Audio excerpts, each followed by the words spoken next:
ये सिर्फ प्रेम की कहानी नहीं है, ये कहानी है उस रानी की जिसने साधु से प्रेम किया और उस राजा की जिसने उस प्रेम को पाप कहा।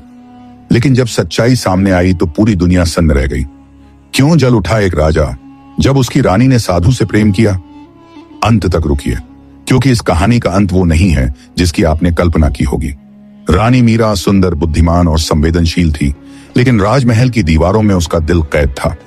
वो शाही जीवन में सजीव दिखती थी, पर भीतर से शून्य थी। महल के पीछे के जंगल में उसे मिला एक अज्ञात साधु, ध्यानस्थ, शांत और रहस्यमयी।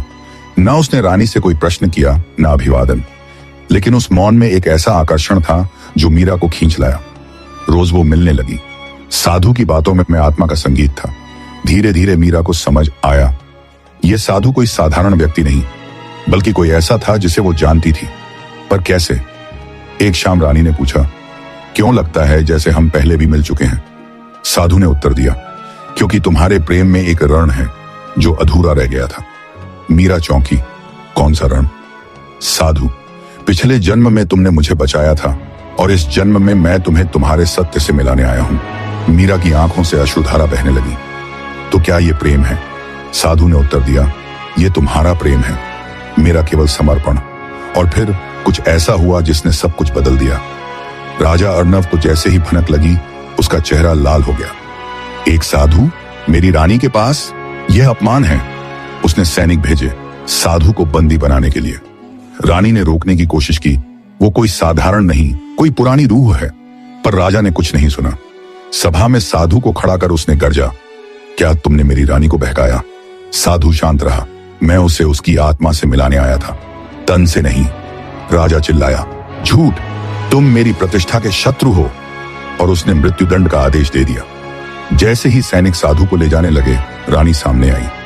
रुको, एक स्त्री का प्रेम अगर अपराध है तो मैं भी दोषी हूं।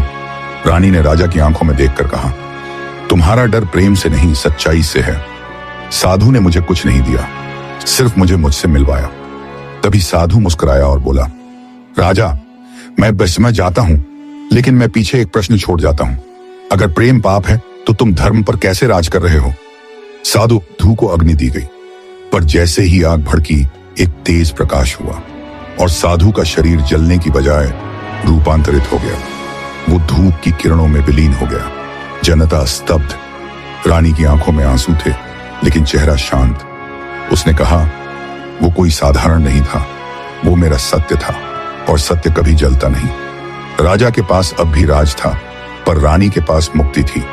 कभी कभी प्रेम सिखाता है कि त्याग ही असली अधिकार है, और जब प्रेम सच हो तो उसका कोई अंत नहीं होता, वो अग्नि में भी अमर रहता है। प्रेम जब आत्मा से होता है तो वह देह, सत्ता और समय से परे हो जाता है।